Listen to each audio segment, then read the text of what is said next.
Now we move out the Queenstown Road to Badger Creek, where we see the workman's bus from R.J. Howard Proprietary Limited bringing the men out to work. The loco leaving the siding at the Queenstown Zeehan Road,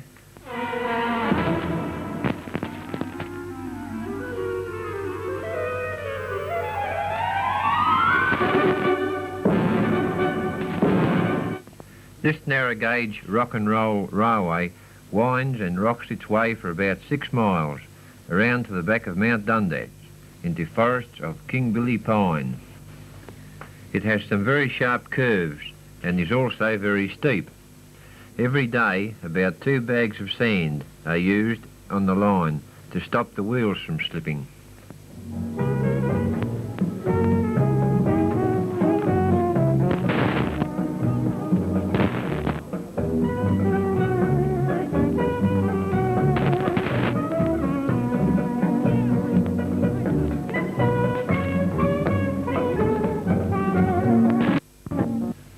And now falling the big timber. Colin Casey and George Miller prepare to fall one.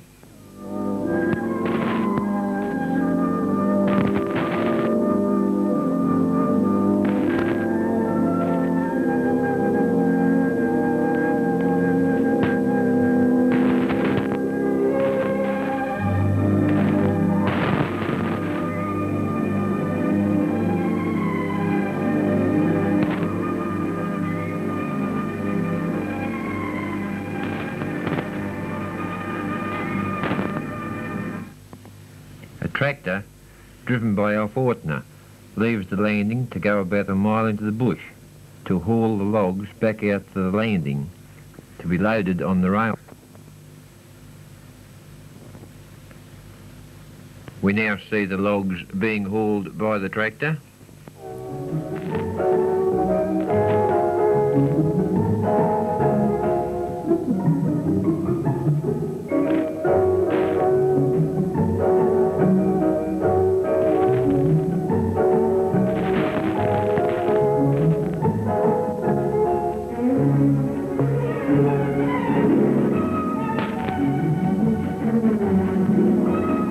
Now, as it is crib time, Colin Casey cuts some wood to boil the billy. Has some trouble lighting the fire, so throws some on it.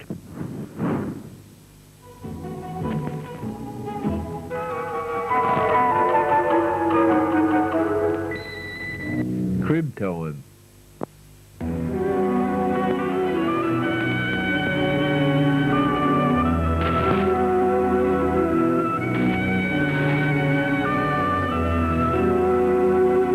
Banana skins going everywhere.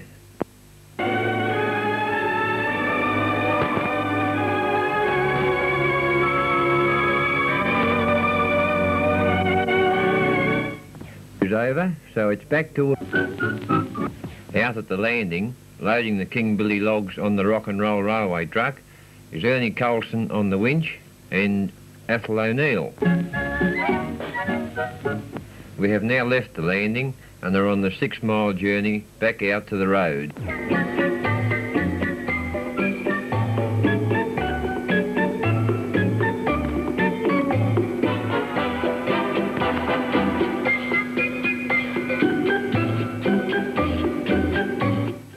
Here is one of the very sharp curves.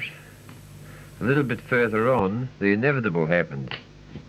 Off the line, and to make matters worse, on a bridge. Ho, hi ho, to make your troubles go. Just keep on singing all day long, hi ho.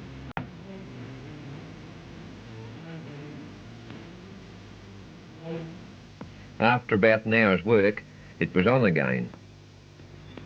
Back to where we started from, the landing near the Zeehan Queenstown Road.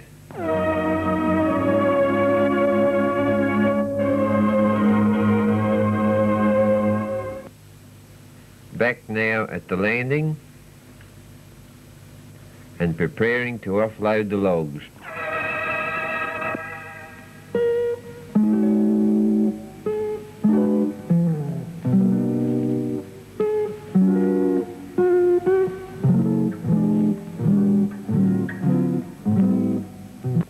off they come.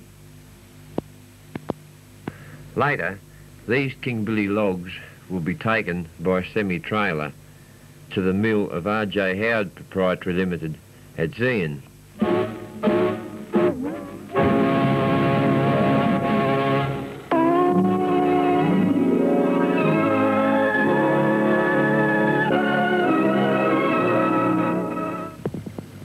We now leave the landing on the Zeehan-Queenstown Road for the 7-mile journey on the 2-foot gauge railway over Howard's Plains up to the Lake Margaret power station. Lake itself is situated quite some distance from the township and Powerhouse. To reach Lake Margaret, one has to climb a very steep village, which can be seen from the road, and then walk alongside the pipeline around the hill for about 1.5 miles. We have now started to climb the haulage and are looking back down to the township, which consists of the Powerhouse and 13 or 14 well-kept houses.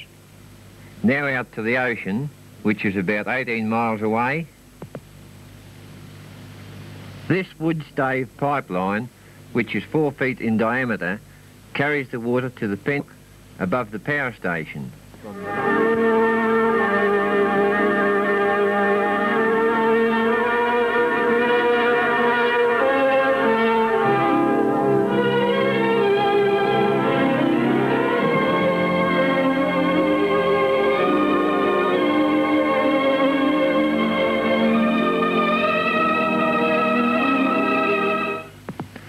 Lake Margaret. This is 2,168 feet above sea level and is situated on Mount Sedgwick. It has an area of 325 acres with a watershed of 8 square miles.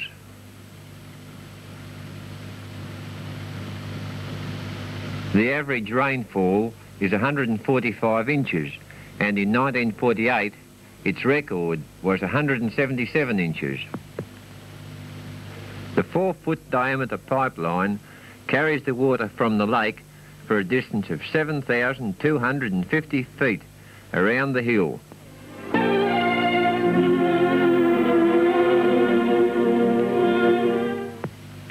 The scheme was placed in commission in 1914, and in 1918 this concrete dam, 650 feet long, was built, thereby raising the water level by 20 feet. This allowed 2 extra generators to be added.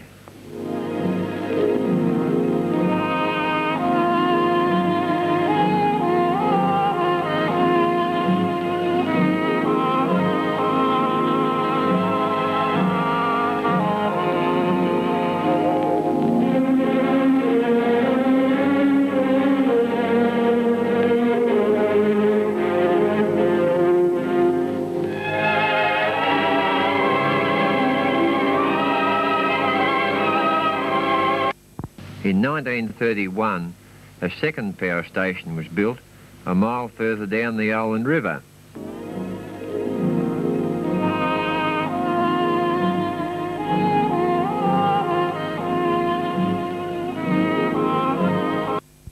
All the power from Lake Margaret is used by the Mount Lyell Company, along with a similar amount from the Hydroelectric Commission. In the main powerhouse, there are 7 generators, each 1,200 kilowatts, and in the smaller house, a 1,500 kilowatt generator. Here, we see Basin Lake and Mount Dundas, as seen from the pipeline.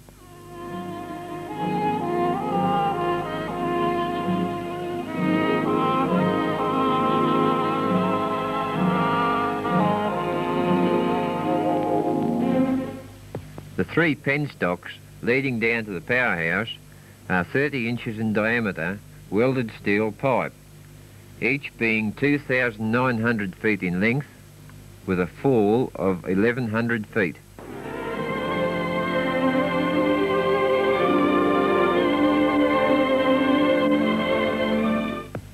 And now, down to the powerhouse.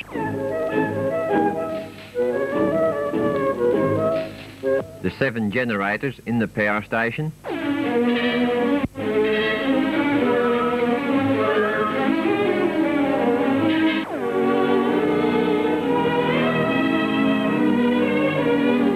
As our train is now ready, we will have our last look at the haulage and penstocks.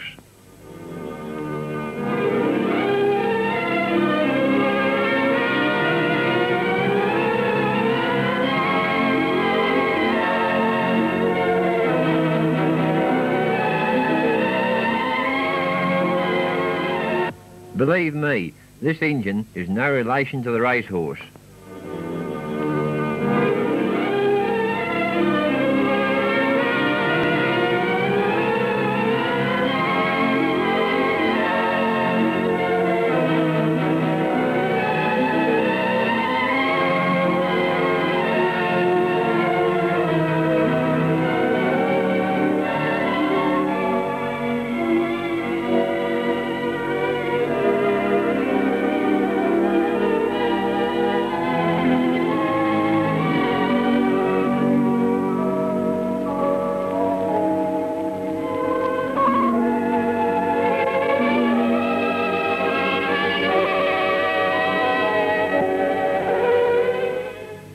Here we see the train negotiating one of the two zigzags that are on the line.